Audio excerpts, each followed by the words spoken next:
ओम शांति। 3 अप्रैल 2026 के ईश्वरीय महावाक्य है। पहले सुनते हैं मुरली का मुख्य पॉइंट्स। बाप दादा ने कहा, ऊंची तकदीर का आधार याद की यात्रा है। जितना कोई बाप को याद करता है उतनी ही उसकी तकदीर ऊंची बनती जाती है। शरीर निर्वाह के लिए कर्म करना भी जरूरी है, लेकिन कर्म करते हुए बुद्धि बाप और वर्षे में लगी रहे, यही सच्चा पुरुषार्थ है।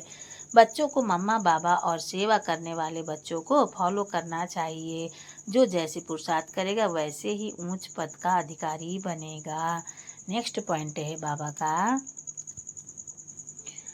बाप का परिचय देना सबसे बड़ी सेवा है। जब कोई बाप को जान लेता है तब उसे रचना के आदि मध्य और अंत का ज्ञान भी मिल जाता है। लास्ट में बाबा ने कहा,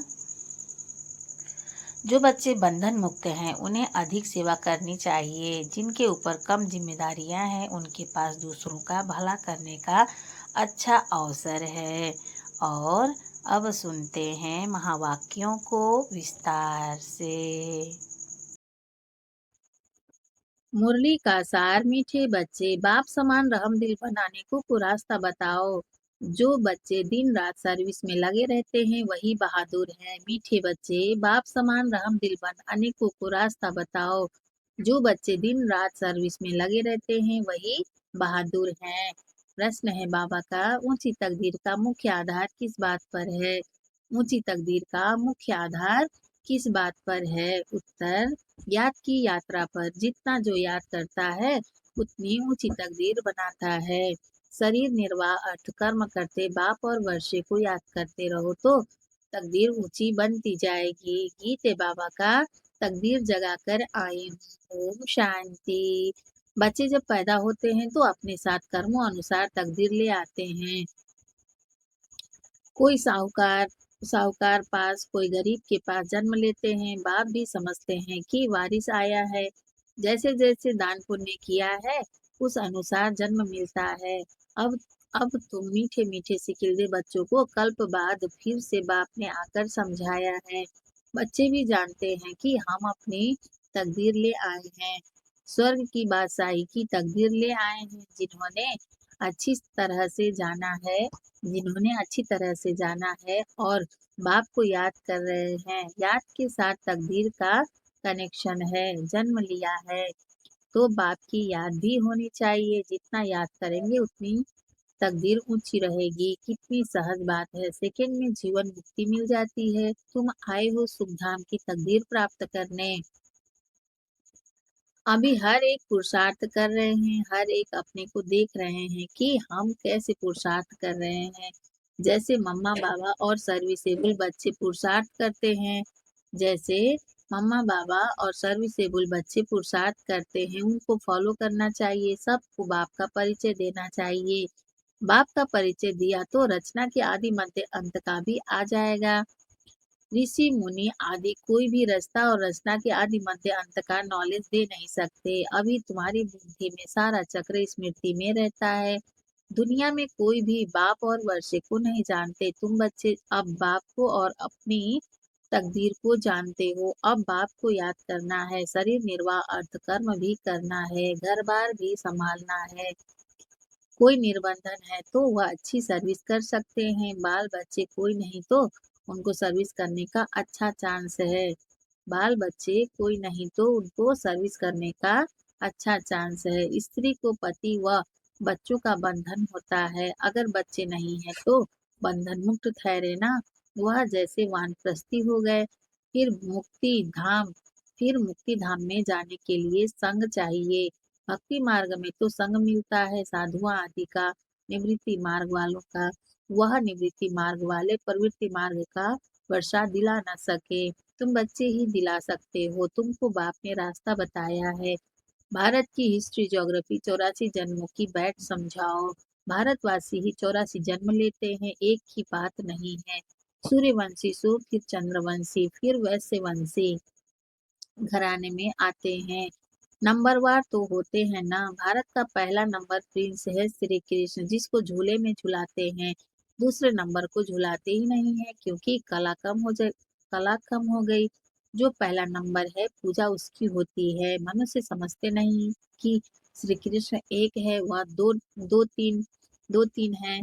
मनुष्य समझते नहीं कि श्री कृष्ण एक है, वह दो तीन है। श्री कृष्ण की डिनाइस्टी चलती है, यह किसको भी पता नहीं है। पूजा सिर्फ नंबर वन की होती है। मार्क्स तो नंबरवार ही मिलते हैं, मार्क्स तो नंबरवार ही मिलते हैं। तो पुरुषार्थ करना चाहिए कि क्यों ना हम पहले नंबर में आए, मम्मा पापा को फॉलो करें, उनकी राजधानी ले लें। जो अच्छी सर्विस करेंगे वह अच्छे महाराजा के घर में जन्म लेंगे। वहाँ तो है ही महाराजा महारानी। उस समय कोई राजा रानी का टाइटल नहीं होता है, वह बाद में शुरू होता है। द्वापर से जब पतित बनते हैं तो उनमें बॉडी प्रॉपर्टी वाले बड़ी प्रॉपर्टी वाले को राजा महाराजा कहा जाता है। फिर राजा का तकब कम हो जाता है फिर राजा का तकब कम हो जाता है।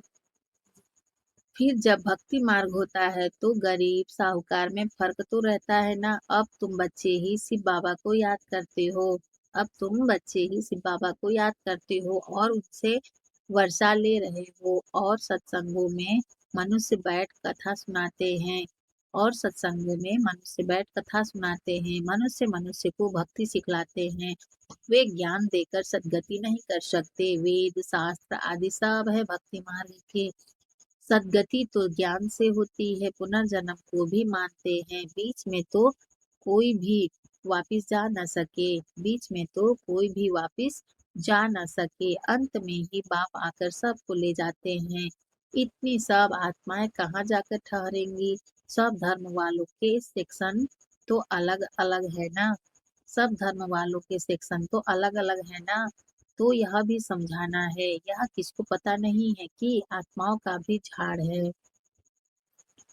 तुम बच्चों की बुद्धि में सारे झाड़ का ज्ञान रहता है। आत्माओं का झाड़ भी है, जीव आत्माओं का भी झाड़ है। बच्चे जानते हैं कि हम यह पुराना शरीर छोड़कर घर जा रहे हैं। मैं आत्मा इस शरीर से अलग हूँ, यह समझना गोया जीते जी मरना। आप मुए मर गई दुनिया, मित्र संबंधी आदि सब को छोड़ दिया। पहले पूरी शिक्षा लेकर मर्तबे के अधिकारी बन फिर जाना है। बाप को याद करना तो बहुत सहज है। भल कोई बीमार हो उनको भी कहते रहना चाहिए कि शिव बाबा को याद करो तो विकर्म विनाश होंगे। जो पक्के योगी हैं उनके लिए जल्दी मरना, शरीर छोड़ना भी अच्छा नहीं है। जो पक्के योगी हैं उनके लिए जल्दी मरना मतलब शरीर छोड़ना भी अच्छा नहीं है, क्योंकि वह योग में रहकर रूहानी सेवा करते हैं। मर जाएंगे तो सेवा कर नहीं सकेंगे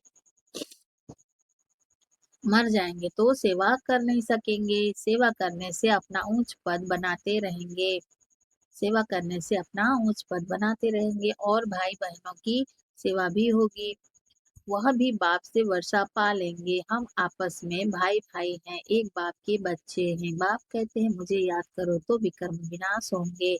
आगे भी ऐसे कहा था, किसको भी समझा सकते हो। बहन बहन जी अथवा भाई जी, तुम्हारी आत्मा तमो प्रधान बन गई है। जो सत्य प्रधान थी अब फिर तमो प्रधान से सत्य प्रधान बन सत्य प्रधान दुनिया में चलना है। आत्मा को सत्व प्रधान बनाना है। याद की यात्रा से याद का पूरा चार्ट रखना चाहिए।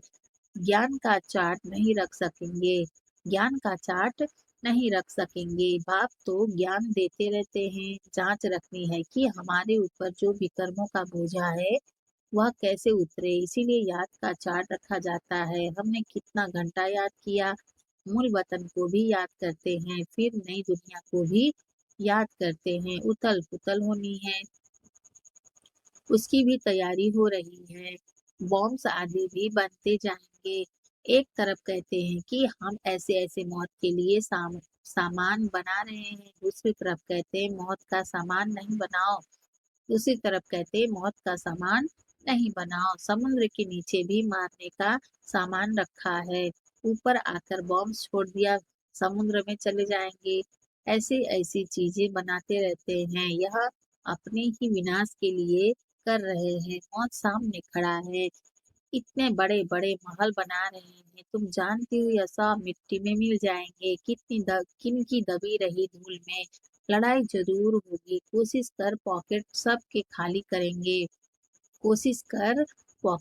खाली करेंगे, चोर भी कितने घूस पड़ते हैं, लड़ाई पर कितना खर्चा करते हैं, यह सब मिट्टी में मिल जाना है, मकान आदि सब गिरेंगे, बॉम्ब आदि गिरने से सृष्टि के 3 भाग खलास हो जाते हैं, बाकी 1 भाग बच जाता है।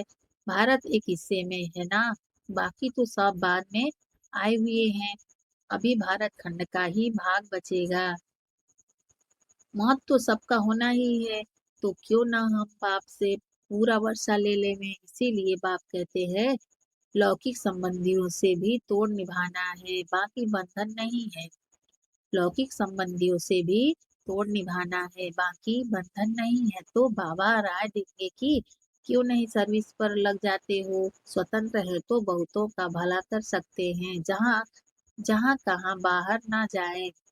अच्छा, कहाँ बाहर ना जाए तो अपने मित्र संबंधियों पर ही रहम करना चाहिए। आगे कहते थे ना कि बाबा रहम करो, अब तो तुमको रास्ता मिला है तो औरों पर भी रहम करना चाहिए, जैसे बाप रहम करता है। बाप कहते हैं मुझे याद करो तो विकर्म विनाश होंगे। सन्यासी लोग तो हठ योग आदि की कितनी मेहनत करते हैं। सन्यासी लोग तो हठ योग आदि की कितनी मेहनत करते हैं, यहाँ तो यह कुछ नहीं है, सिर्फ याद करो तो पाप भस्म हो जाएंगे, इसमें कोई तकलीफ नहीं, सिर्फ याद के यात्रा की बात है। उठो बैठो कर्म इंद्रियों से भल कर्म भी करो। सिर्फ बुद्धि का योग बाप से लगाओ, सच्चा सच्चा आशिक बनना है उस मासूक का। खुद कहते हैं कि हे आशिकों, हे बच्चों, भक्ति मार्ग में तो बहुत याद किया, लेकिन अब मुझ मासूक को याद करो तो तुम्हारे पाप भस्म होंगे। मैं गारंटी करता हूँ, कोई कोई बात शास्त्रों में आ गई है, भगवान द्वारा गीता सुनने से तुम जीवन मुक्ति पाते हो, मनुष्य द्वारा गीता सुनने से जीवन बंध में आ गए हो, सीढ़ी उतरते आए हो, हर एक बात में विचार सागर मंथन करना है, अपनी बुद्धि चलानी है, यह बुद्धि की यात्रा है जिससे विकर्म विनाश होंगे। वेद शास्त्र यज्ञ तप आदि करने से पाप नाश नहीं होंगे। नीचे गिरते नीचे ही गिरते आए, अभी तुमको ऊपर जाना है, सिर्फ सीढ़ी से कोई समझ नहीं सकेंगे, सिर्फ सीढ़ी से कोई समझ नहीं सकेंगे जब तक उस पर कोई समझाए नहीं। जैसे छोटे बच्चे को चित्र दिखाकर सिखाना पड़ता है, यह हाथी है, जब हाथी देखेंगे तो चित्र भी याद आएगा, जैसे तुम्हारी बुद्धि में आ गया है। चित्र चित्र में हमेशा छोटी चीज दिखाई जाती है, तुम जानते हो कि बैकुंठ तो बड़ा होगा ना, बड़ी राजधानी होगी, वहाँ हीरे जवाहरातों के महल होते हैं, वह फिर प्रायलोप हो जाते हैं, सब चीजें गायब हो जाती है। नहीं नहीं तो यह भारत गरीब कैसे बना, साहूकार से गरीब, गरीब से साहूकार बनना है, यह ड्रामा बना बनाया है, इसलिए सीढ़ी पर समझाया जाता है। नए नए आते हैं, उनको समझाने से प्रैक्टिस होगी, मुख खुल जाएगा। सर्विस लायक बच्चों को बनाया जाता है।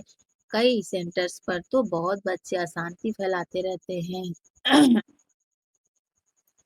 कई सेंटर्स पर तो बहुत बच्चे अशांति फैलाते रहते हैं, बुद्धि योग बाहर भटकता है तो नुकसान कर देते हैं, वायुमंडल खराब कर देते हैं।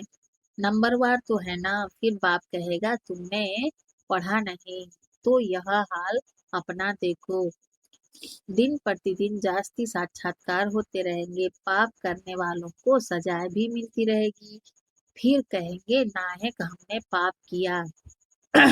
नाहक हमने पाप किया, बाप को सुनाकर प्रायश्चित करने से कुछ कम हो सकता है, नहीं तो वृद्धि होती रहेगी, ऐसा होता रहता है, खुद भी महसूस करेंगे, परंतु फिर कहते क्या करें, हमारी यह आदत मिटती नहीं, इससे तो घर जाकर रहें, इससे तो घर जाकर रहें, कोई तो अच्छी सर्विस करते हैं, कोई डिसर्विस भी करते हैं, हमारी सेना में कौन कौन बहादुर है, या बाप बैठ नाम बताते हैं, बाकी लड़ाई आदि की यहाँ बात नहीं है। यह है बेहद की बातें। अच्छे बच्चे होंगे तो बाप जरूर महिमा भी करेंगे।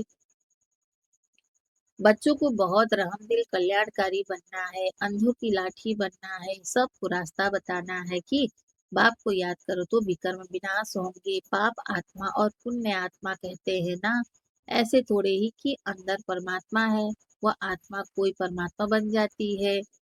यह सब रॉन्ग है। परमात्मा पर थोड़े ही पाप लगता है, परमात्मा पर थोड़े ही पाप लगता है। उसका तो ड्रामा में पार्ट है सर्विस करने का। मनुष्य ही पापात्मा पुण्यात्मा बनते हैं। जो सतो प्रधान थे वही तमो प्रधान बने हैं। उनके तन में बाप बैठ सतो प्रधान बनाते हैं। उनके तन में बाप बैठ सतो प्रधान बनाते हैं, तो उनकी मत पर चलना पड़े ना। अभी बाप ने तुम बच्चों को विशाल बुद्धि बनाया है। अभी तुम जानते हो कि राजधानी कैसे स्थापन हो रही है। बाप ही ब्रह्मा तन में आकर ब्रह्मा मुख वंशावली बच्चों को राजयोग सिखाए देवी देवता बनाते हैं। फिर पुनर्जन्म ले सीढ़ी उतरते हैं। अब फिर सब रिपीट करना है। बाप फिर ब्रह्मा द्वारा स्थापना करा रहे हैं। योग बल से तुम 5 विकारों पर जीत पाकर जगत जीत बनते हो। बाकी लड़ाई आदि की कोई बात नहीं है। अच्छा, मीठे मीठे सिकिलधे बच्चों प्रति माता पिता बाप दादा का याद प्यार और गुड मॉर्निंग। रूहानी बाप की रूहानी बच्चों को नमस्ते। हम रूहानी बच्चों की रूहानी माता पिता बाप दादा को याद प्यार गुड मॉर्निंग। नमस्ते बाबा, नमस्ते बाबा, नमस्ते बाबा। शुक्रिया बाबा, शुक्रिया। धारणा के लिए मुख्य सार है, फर्स्ट पॉइंट है बाबा का, बंधन मुक्त बन बाप की सर्विस में लग जाना है, तभी ऊंची तकदीर बनेगी। रहम दिल बन अनेकों को रास्ता बताना है, अंधों की लाठी बनना है। सेकंड पॉइंट है बाबा का, इस शरीर से ममत्व निकाल जीते जी मरना है, क्योंकि अब वापिस घर जाना है। बीमारी में भी एक बाप की याद रहे तो विकर्म विनाश हो जाएंगे। बीमारी में भी एक बाप की याद रहे तो विकर्म विनाश हो जाएंगे। वरदान है बाबा का, कल्याण की भावना द्वारा हर आत्मा के संस्कारों को परिवर्तन करने वाले निश्चय बुद्धि भाव विस्तार। जैसे बाप में 100% निश्चय बुद्धि हो, कोई कितना भी डगमग करने की कोशिश करे लेकिन हो नहीं सकते। ऐसे दैवीय परिवार व संसारी आत्माओं द्वारा भल कोई कैसा भी पेपर ले, क्रोधी बन सामना करे व कोई इंसल्ट कर दे, गाली दे, उसमें भी डगमग हो नहीं सकते। इसमें सिर्फ हर आत्मा प्रति कल्याण की भावना हो, इसमें सिर्फ हर आत्मा प्रति कल्याण की भावना हो। यह भावना उनके संस्कारों को परिवर्तन कर देगी। इसमें सिर्फ अधैर्य नहीं होना है। समय प्रमाण फल अवश्य निकलेगा। यह ड्रामा की नूंद है। स्लोगन है बाबा का, पवित्रता की शक्ति से अपने संकल्पों को शुद्ध ज्ञान स्वरूप बनाकर कमजोरियों को समाप्त करो। पवित्रता की शक्ति से अपने संकल्पों को शुद्ध ज्ञान स्वरूप बनाकर कमजोरियों को समाप्त करो। अव्यक्त इशारे हैं, महान बनने के लिए मधुरता और नम्रता का गुण धारण करो। विस्तार, वाचा में सदा सत्यता और मधुरता हो तो वाणी की मार्क्स जमा होती रहेंगी। मधुरता का गुण जीवन में है तो हर बोल मोती समान होंगे। ऐसे लगेगा जैसे बोल नहीं रहे बोल नहीं रहे हैं, मोतियों की वर्षा हो रही है। वे ऐसा बोलेंगे वे ऐसा बोल बोलेंगे जो सुनने वाले सोचेंगे कि ऐसा बोल हम भी बोले। सबको सुनकर सीखने की फॉलो करने की प्रेरणा मिलेगी। ऐसे मधुर बोल का वाइब्रेशन सर्व को स्वतः ही खींचता है। अच्छा, ओम शांति।